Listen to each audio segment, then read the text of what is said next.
السلام علیکم.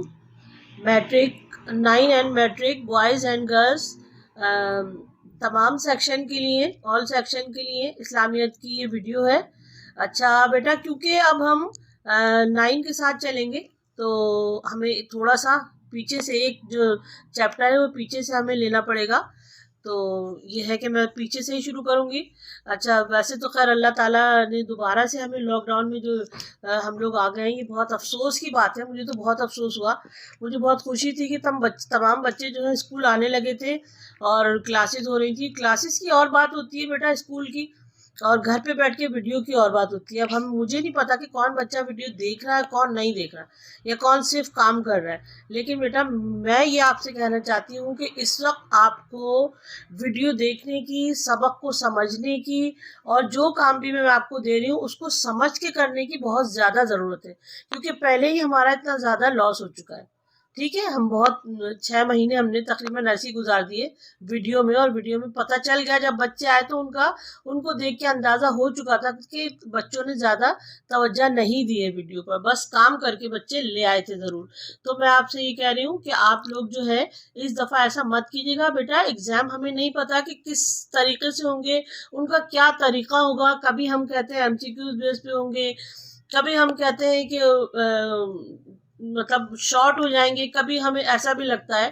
ایک ہماری سوچ یہ بھی ہے کہ شاید اس دفعہ بھی ایسے ہی نکال دیا ہے. لیکن کیونکہ تمام لوگوں نے منع کیا ہے، بڑے سیاسی لیڈرز نے بھی اور تعلیمی اس میں بھی منع کیا گیا ہے کہ مطلب ایسا نہیں ہوگا. ایگزام ضرور لیے جائیں گے، چاہے وہ کسی بھی طریقے سے لیے جائیں. تو اپنے آپ کو ہر طریقے سے ہمیں تیار کرنا ہے، اور اس تیاری میں سب سے زیادہ محنت کی ضرورت ہوگی. اور آپ جو ہے جو بھی ویڈیو ہوگی اس کو غور سے سنیے گا، اور اس کو جو ہے سمجھنے کی کوشش کیجیے گا. اور اگر ایسا ہوا کہ مطلب ویک میں ایک بار ہمیں آپ کو بلانا پڑا تو جو سب کچھ آپ لکھ کر لایا کریں. جو کچھ آپ کو پورے ہفتے میں سمجھ میں نہ آئے پورے ویک میں، وہ آپ سب جو ہے نوٹ ڈاؤن کر کے اور لے کر آیا کریں، تاکہ ٹیچر سے اچھی طرح اس کو سمجھ لیا جائے. صرف اور صرف ابھی پڑھائی پہ ہمیں فوکس کرنا ہے. بہت مشکل ہے ابھی ہمارے لیے بھی اور آپ کے لیے بھی. ٹھیک ہے بیٹا. اچھا، سب سے پہلے تو میں آپ کو یہ بتا دوں کہ ہم جو ہے مطلب موضوعاتی مطالعہ سے میں اسٹارٹ کروں گی، اور سورہ احزاب کو لے کے چلوں گی. سورہ انفال جو ہے وہ ہم کر چکے ہیں. سورہ احزاب بھی میں تقریباً آپ کو اوور آل جو ہے روزانہ کلاس میں جو ہے وہ اس کا تعارف اور سمجھاتی رہی ہوں، اس کے اندر جو مین پوائنٹ ہے. لیکن باقاعدہ اس کی آیت پڑھنا، پھر اس کا ترجمہ پڑھنا، پھر ان کی کوشچنس کو سمجھنا، ایسا ہم نے شروع اسی لیے نہیں کیا تھا کیونکہ اسٹوڈنٹ بہت کم آ رہے تھے ہمارے پاس. ٹھیک ہے، تو موضوعاتی مطالعے میں ہم نے کیا کیا. اچھا، موضوعاتی مطالعہ ہے. ٹھیک ہے، پیج نمبر 95 سے اسٹارٹ ہو رہا ہے. قرآن مجید، تعارف، حفاظت اور فضائل میں آپ کو پورا کروا چکی ہوں. اس کی آپ کے پاس ایم سی کیوز بھی ہیں، اس کے آپ کے پاس کوشچن آنسر بھی ہیں، اس کے آپ کے پاس جو فل ان دا بلینکس ہیں وہ تمام چیزیں موجود ہیں، اور سب سے زیادہ اس کے مختصراً بھی موجود ہیں آپ کے پاس. ٹھیک ہے. اچھا، ہم آگے بڑھیں گے. دوسرا سبق ہمارے پاس ہے اللہ تعالیٰ اور اس کے رسول کی محبت اور اطاعت. ٹھیک ہے، یہ بھی تمام 9 اور 10 دونوں سے بات کر رہی ہوں میں بیٹا. ٹھیک ہے، آل کلاسز، آل سیکشن. اب آپ میں سے یہ نہ ہو کہ ہماری کلاس کا نہیں ہے، اور ہماری تمام کلاسوں کے لیے 9 میٹرک ہمارے اسکول میں جتنے بھی سیکشن ہیں تمام گرلز اینڈ بوائز. ٹھیک ہے، 9 اور 10. اچھا، اللہ تعالیٰ اور اس کے رسول کی محبت اور اطاعت 9 اور 10 دونوں کے پاس ہے. اس کے ایم سی کیوز بھی ہیں، اس کے شارٹ بھی ہیں اور اس کے لانگ بھی ہیں. پورا جو ہے اس کا یہ ہم کمپلیٹ کروا چکے ہیں. ٹھیک ہے، اگلا دیکھتے ہیں. اچھا، علم کی فرضیت اور فضیلت. ٹھیک ہے، پیج نمبر 105 پہ ہے یہ بھی میں آپ کو پورا کروا چکی ہوں. 9 اور 10 آل کلاسز، آل سیکشن. ٹھیک ہے، اس کے آپ کے پاس ایم سی کیوز بھی ہیں، اس کے آپ کے پاس جو ہے لانگ بھی ہے اور شارٹ بھی ہے. ٹھیک ہے، یہاں تک تو میرے خیال سے 9 اور 10 بالکل کمپلیٹ ہے، کام چیک ہے سب کا. ٹھیک ہے، 10 تھوڑا سا آگے بڑھ گئی، لیکن 9 کا یہاں تک یہ 3 جو آپ ہمارے چیپٹر ہیں، یہ تینوں کے تینوں 9 کے پاس موجود ہیں اور اس کا کام موجود ہے. اگلا دیکھتے ہیں ہم، جس کو ہم لے کے چلیں گے. اور اچھا بھائی، یہ ہے 112 پر ہے طہارت اور جسمانی صفائی. ٹھیک ہے، یہ میں شروع کروں گی. میٹرک والوں کے پاس 10 والوں کے پاس اس کا کام موجود ہے, 9 کے پاس نہیں ہے, اس لیے 10 والے جو ہے وہ مجھ سے بار بار نہ بولیں. کل اس پہ ویڈیو میں اس میں اپنے گروپ میں کہ مس یہ تو کروا دیا ہے, میں یہ تو کروا دیا ہے, میں آپ کو پھر بتا رہی ہوں کہ اسی 9 والوں سے اسٹارٹ کر رہے ہیں ہم. ابھی میں جو دوسری ویڈیو بناؤں گی اس کے بعد سورہ احزاب کو لے کے چلیں گے, وہ میٹرک کے لیے بھی ہوگی اور 9 کے لیے بھی ہوگی. ٹھیک ہے, اب ہم اس کو پڑھتے ہیں. طہارت اور جسمانی صفائی. اسلام ایک مکمل ضابطہ حیات. ضابطہ حیات کہتے ہیں زندگی گزارنے کا طریقہ, اور دین فطرت. ٹھیک ہے, دین کے عین مطابق اللہ تعالیٰ نے اپنے اس دین میں تمام انسانوں, خاص طور پر مسلمانوں کو, تمام چھوٹی اور بڑی باتوں سے قرآن و حدیث کے ذریعے آگاہ کر دیا ہے. آگاہ کرنا, کسی چیز کے بارے میں انفارمیشن دینا, بتا دینا. اور نبی کریم صلی اللہ علیہ وسلم کو آخری نبی بنا کر اپنے دین کو عملی طور پر سمجھا دیا تاکہ ہر چیز واضح ہو جائے. چنانچہ طہارت اور پاکیزگی کے بنیادی اصول بتا کر صرف ایک آیت قرآنی اور ایک حدیث پر اکتفا کیا جاتا ہے, اور ارشاد ربانی ہے وَثِيَابِكَ فَطَہِّرْ وَالرُّجْزَ فَاہْجُرْ. آیت ہے یہ المدثر, اور آیت نمبر ہے 4 اور 5. اپنے کپڑوں کو پاک رکھو اور ناپاکی سے دور رہے. نبی کریم صلی اللہ علیہ وسلم کا فرمان ہے الطہور شطر الایمان. طہارت و پاکیزگی ایمان کا حصہ ہے. طہارت کے لغوی معنی پاک ہونے کے ہیں. آج کے دور میں صفائی کا خیال تو رکھا جاتا ہے, اور شریعت کے اصولوں کو اپنائے بغیر عام غسل کرنے کو طہارت کے مفہوم میں لے آتے ہیں. حالانکہ طہارت کا شرعی مفہوم بالکل مختلف ہے, اور شریعت کے بتائے ہوئے اصولوں اور اس کے شرائط کے مطابق صفائی نہ کی جائے تو طہارت نہیں ہوگی, اور طہارت کے نہ ہونے کی وجہ سے کوئی عبادت قبول نہ ہوگی. دیکھیں, اتنے سے پیراگراف میں اتنی بڑی بات کہہ دی کہ ہم اتنی عبادتیں کرتے ہیں, سب کچھ کرتے ہیں, اللہ تعالیٰ کی نمازیں پڑھ کے آتے ہیں, لیکن اگر وہی غسل جو کر کے ہم روز جا رہے ہیں, اگر وہ دین کے مطابق نہیں ہوگا, اگر وہ سنت کے مطابق نہیں ہوگا, تو ہم پاک نہیں ہوئے, اور جب ہم پاک نہیں ہوئے تو ظاہر ہے کہ ہماری عبادت ساری کی ساری وہ بیکار ہی گئی, رائے گاں جی گئی. طہارت میں 2 چیزیں شامل ہیں. نمبر 1 وضو, اور دوسرا غسل. نماز سے پہلے وضو کرنا واجب ہے, بشرط یہ کہ جسم اور لباس پاک ہو, اور اگر جسم لباس پاک نہیں تو وضو سے پہلے غسل کرنا اور لباس کو پاک کرنا لازمی ہے. وضو کے 4 فرائض ہیں. نمبر 1 چہرے کو دھونا. نمبر 2 کوہنیوں سمیت ہاتھوں کو دھونا. نمبر 3 سر کا مسح کرنا یعنی گیلے ہاتھ سے, گیلی انگلیوں سے اپنے سر کے آگے اور پچھلے حصے کو جو ہے وہ ہلکا سا گیلا کر لینا. ٹھیک ہے. ٹخنوں سمیت پاؤں دھونا. اس کے علاوہ باقی چیزیں سنت اور مستحب ہے. وضو کرنے کا طریقہ. وضو کا مسنون طریقہ حسب ذیل ہے. نمبر 1 اچھی طرح ہاتھوں کو دھونا, 3 بار کلی کرنا, 3 بار ناک میں اچھی طرح پانی ڈالنا, چہرے کو پیشانی کے بالوں سے ٹھوری کے نیچے تک اور ایک کان کی لو سے دوسرے کان کی لو تک اچھی طرح دھونا. کونیوں سمیت بازوؤں کو دھونا, سر کا مسح کرنا, ٹخنوں سمیت دونوں پاؤں کو دھونا. وضو کرتے ہوئے یہ خیال کرنا کہ پہلے جسم کا دایاں یعنی کہ سیدھا حصہ اور پھر بایاں یعنی کہ الٹا حصہ دھویا جائے. جسم کے اعضاء کو 3 بار دھونا. یہ تمام عمل جو ہے وہ 3 بار کرنا ہے. غسل کے معنی اردو زبان میں نہانے کے ہیں. اگر جسم پاک نہ ہو تو وضو سے پہلے غسل کرنا واجب ہے. علاوہ ازیں انسان کو صاف ستھرا رہنے کے لیے نہانے کی ترغیب دی گئی ہے. چنانچہ نبی کریم صلی اللہ علیہ وسلم نے جمعے کے دن غسل کرنے کو ہر مسلمان کے لیے مسنون قرار دیا ہے. اسی طرح عیدین, عید الفطر اور عید الاضحیٰ اور عمرہ اور حج کے لیے احرام باندھنے سے پہلے نہانے کو بھی اپنی سنت میں شامل کیا ہے. ان تمام مواقع میں نہانا بہتر اور مسنون ہے, اور کچھ صورتیں ایسی ہیں کہ جو آپ اپنے اساتذہ سے پوچھ سکتے ہیں یا تعلیم الاسلام جیسی کتابوں میں پڑھ سکتے ہیں جن میں غسل واجب ہے, اور اگر ان حالتوں میں غسل نہ کیا گیا تو انسان گناہگار رہے گا, اس کی عبادت قبول نہ ہوگی. غسل کا طریقہ. نہانے سے پہلے یہ ضروری ہے کہ جسم کا جو حصہ گندا ہے اسے پہلے دھو لیا جائے, اور اس کے بعد اگر ہو سکے تو وضو کر لینا بہتر ہے. وگرنہ 3 بار اس طرح کلی کرنا کہ پانی حلق تک پہنچے, اور پھر ناک میں پانی 3 بار جہاں تک ممکن ہو آگے تک لے جائے. آخر میں پورے جسم پر 3 بار پانی بہایا جائے اور جسم کو اچھی طرح مل کر صاف کر لیا جائے۔ بہرحال مرد اور عورتوں کے لیے ضروری ہے کہ اس طرح نہائے کہ جسم کا کوئی حصہ یا کوئی بال خشک نہ رہے۔ پانی اعتدال کے ساتھ استعمال کیا جائے، خواہ مخواہ پانی ضائع نہ کیا جائے۔ غسل خانے میں نہایا جائے، اور اگر غسل خانہ میسر نہ ہو تو کپڑا پہن کر مرد کے لیے نہانے کی اجازت ہے، البتہ عورت کے لیے ضروری ہے کہ پردے میں نہائے۔ غسل کرتے وقت گنگنانے اور باتیں کرنے سے منع کیا گیا ہے۔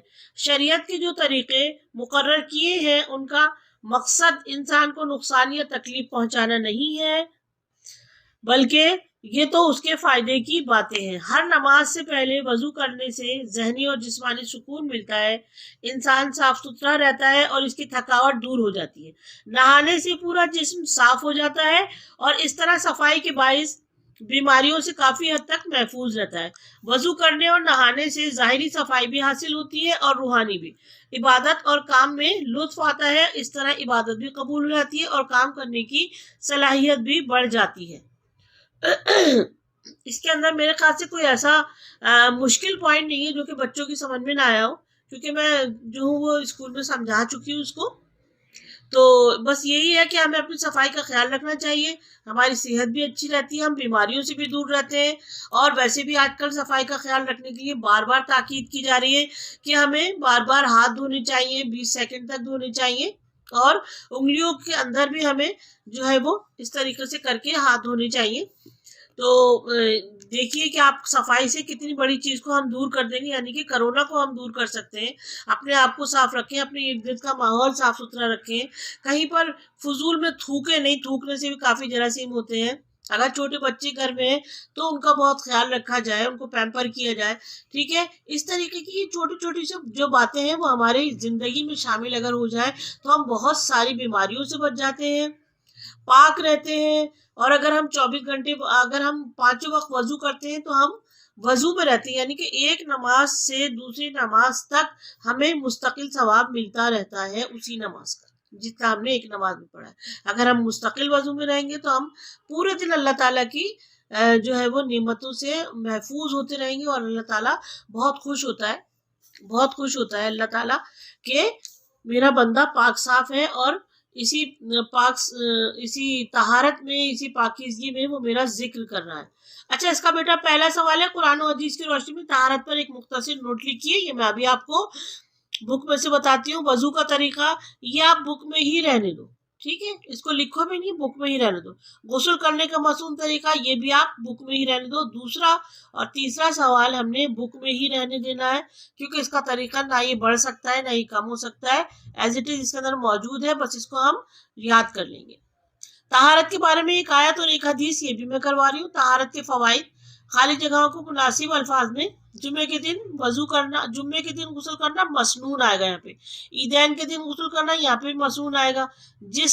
غسل کرتے وقت پورے جسم پر 3 مرتبہ پانی بہا جائے، پانی کا استعمال اعتدال سے کیا جائے، طہارت کے بغیر نماز قبول نہیں ہو سکتی، ٹھیک ہے۔ یہ بھی میں ابھی آپ کو دے دیتی ہوں، کروا دیتی ہوں۔ تو اب میں آپ کو کام دکھاتی ہوں، یہ ہم نے یہ والا سبق پڑھا ہے، ٹھیک ہے۔ یہ میرا پلانر ہے بیٹا، پلانر سے میں آپ کو اپنی ویڈیو بھی بنا کے بھی دے دوں گی اور اس کی تصویریں بھی دے دوں گی، آپ کو جیسے آسانی ہو آپ آرام سے کام کر لیجیے گا۔ طہارت و جسمانی صفائی، اس کے تفصیل سوال جاؤ۔ سوال نمبر 1، قرآن و حدیث کی روشنی میں طہارت پر ایک نوٹ لکھیے۔ اگر یہاں پر نوٹ آتا ہے، اگر ایگزام میں ٹھیک ہے نوٹ آتا ہے تو آپ یہ ہیڈنگ ڈالیں گے، اور اگر صرف یہ آ گیا قرآن و حدیث کی روشنی میں طہارت بیان کریں یا طہارت پر مختصراً یا طہارت مختصراً بیان کریں یا طہارت اور پاکیزگی بیان کریں، تو آپ نوٹ کی ہیڈنگ نہیں ڈالیں گے، اور لیکن یہ نہیں ڈالیں گے، لیکن یہ پورا جو ہے پیراگراف لکھیں گے۔ طہارت کے معنی صفائی ستھرائی، ٹھیک ہے، یہ دیکھ لیجیے آپ۔ اللہ تعالیٰ کو اس کے رسول نے پسند فرمایا اور اس سے صحت بھی اچھی رہتی ہے۔ ایک مسلمان اپنی طبیعت میں صفائی پسند ہوتا ہے، یہ ایک مسلمان کی صفت بھی ہے۔ طہارت کے بغیر عبادت قبول نہیں ہوتی۔ اب ہے یہ طہارت کی 2 اقسام ہوتی ہیں، روحانی اور باطنی، جسمانی اور ظاہری۔ ظاہر روحانی ہوگی وہ ہمیں نہیں دکھے گی، ہمارا دل صاف ہوگا، ہماری نیت صاف ہوگی، ہمارا مائنڈ بالکل صاف ہوگا، ہم جس کے لیے سوچ رہے ہیں اچھا سوچ رہے ہیں، یہ ہوتی ہے طہارت۔ اور جسمانی ظاہری صفائی یعنی کہ ہم ظاہری طور پر صاف ستھرے، ہمارے ناخن ترشے ہونے چاہیے، بال ہمارے صاف ستھرے ہونے چاہیے، ہمارے دانت صاف ستھرے ہونے چاہیے، باوضو ہونا چاہیے، ہم غسل کیے ہوئے ہونے چاہیے۔ اچھا، اس کے بعد سب سے پہلے ہم ڈیفائن کریں گے روحانی باطنی صفائی کو۔ نفس کو گناہ اور نافرمانی کے گرد و غبار سے پاک و صاف رکھنا، اس کے لیے گناہوں اور نافرمانیوں سے سچی توبہ کرنے کی ضرورت ہوتی ہے۔ حضرت عائشہ بیان کرتی ہیں کہ نبی کریم دعا فرماتے تھے، اے اللہ میرے دل کو اس طرح صاف کر دے جیسے سفید کپڑا میل کچیل سے صاف ہو جاتا ہے۔ حضور اکرم صلی اللہ علیہ وسلم نے اپنی حضور اکرم نے امت کی تعلیم کے لیے یہ دعا سکھائی۔ کون سی؟ یہ والی، یہ دعا مانگا کرے تاکہ اللہ تعالیٰ ہمارے جو ہے دل کو اور ہماری نیتوں کو صاف ستھرا رکھ دے۔ اچھا، اس کے بعد ہے جسمانی اور ظاہری صفائی۔ ٹھیک ہے، لباس انسان کی شخصیت کا آئینہ دار ہوتا ہے۔ آئینہ دار ہوتا ہے، ضروری نہیں کہ لباس قیمتی ہو، بلکہ یہ بات ضروری ہے کہ لباس صاف ستھرا ہو، ناپاکی سے پاکی، وضو، غسل اور تیمم سے حاصل ہوتی ہے، کیونکہ جب تک جسم اور لباس پاک صاف نہ ہو عبادت بھی قبول نہیں ہوتی۔ طہارت قرآن کی روشنی میں صفائی اور ستھرائی کی اہمیت کی وجہ سے اللہ تعالیٰ نے رسول اکرم صلی اللہ علیہ وسلم پر جو سب سے پہلی وحی نازل فرمائی، اس میں توحید کے درس کے بعد سب سے پہلی ہدایت یہ دی گئی کہ طہارت کا سب سے پہلے اہتمام کیا جائے۔ اللہ تعالیٰ کا ارشاد ترجمہ، اور اپنے کپڑوں کو پاک رکھو، ناپاکی سے دور رہو۔ ایک اور جگہ اللہ تعالیٰ کا ارشاد ترجمہ، بے شک اللہ تعالیٰ ان کو محبوب رکھتا ہے جو بہت زیادہ توبہ کرتے ہیں، اور محبوب رکھتا ہے جو خوب پاک صاف رہتے ہیں۔ اچھا بھائی، اس کے بعد ہے طہارت حدیث کی روشنی میں۔ رسول اکرم انتہائی نفیس اور دنیا میں سب سے زیادہ حسین اور خوبصورت تھے، وہ اپنی امت کو بھی طہارت کی تاکید کرتے، وہ خود بھی بہت صاف ستھرے رہتے تھے اور اپنی امت کو بھی طہارت کی تاکید کرتے تھے۔ اللہ تعالیٰ نے ہمیں جسم اور روح کی نعمت عطا فرمائی، ہمارے جسم اور روح کو بھی ہمارے اوپر کچھ حق ہے کہ اسے صاف ستھرا رکھا جائے، اور یہی ہمارے جسم کا حق ہے۔ رسول اکرم صلی اللہ علیہ وسلم کا ارشاد ہے، خوشبو لگانا، مسواک کرنا انبیاء کی سنت ہے۔ جو نماز مسواک کر کے پڑھی جائے وہ ان 70 نمازوں سے بہتر ہے جو مسواک کے بغیر پڑھی جائیں۔ حضور اکرم صلی اللہ علیہ وسلم کا ارشاد ہے، نماز کی چابی طہارت وضو ہے، وضو کے بغیر نماز قبول نہیں ہوتی۔ وضو کرنے کا طریقہ بیان کریں، ٹھیک ہے، یہ بک میں موجود ہے، اور ہمیں اس میں سلیبس میں اپنے پلانر میں یا آپ اپنی کاپی میں نہیں اتاریے گا۔ غسل کرنے کا مصنون طریقہ وہ بھی ہماری بک میں موجود ہے، وہ بھی ہم نے نہیں اتارنا۔ اچھا، اس کے بعد سوال نمبر 4 ہے، طہارت کے بارے میں ایک آیت اور ایک حدیث کیا گیا؟ ٹھیک ہے، اس کا یہ چھوٹا سا جواب ہے اس کا، قرآن کریم میں اللہ تعالیٰ کا فرمان ہے، چلو اس کو نہیں پڑھتے، اور اللہ ان لوگوں سے محبت کرتا ہے جو خوب پاک صاف رہتے ہیں۔ ایک آیت ہو گئی اور ایک یہ ہو گئی، یہ ہے اس کی حدیث۔ حضور اکرم صلی اللہ علیہ وسلم کا فرمان ہے، ٹھیک ہے، ترجمہ، اور اپنے کپڑوں کو پاک رکھو اور ناپاکی سے دور رہو، یہ ہو گئی، ٹھیک ہے، یہ اس کا چوتھا سوال ہو گیا۔ طہارت کے بارے میں حدیث، حضور اکرم صلی اللہ علیہ وسلم نے ارشاد فرمایا، پاکیزگی نصف ایمان ہے۔ یہاں تک ہو گیا اس کا، پہلا ہم نے وہاں ختم کر دیا، 2 سوال ہم نے لکھے نہیں ہے، ٹھیک ہے، چوتھا سوال یہاں پہ ختم ہو گیا۔ 5واں یہاں سے شروع، طہارت کے کیا فوائد ہیں؟ نمبر 1، جسم عبادت کرنے کے قابل ہو جاتا ہے۔ نمبر 2، صاف ستھرے رہنے والے زیادہ صحت مند ہوتے ہیں۔ نمبر 3، صفائی کا خیال رکھنے والوں کو اللہ پسند فرماتا ہے۔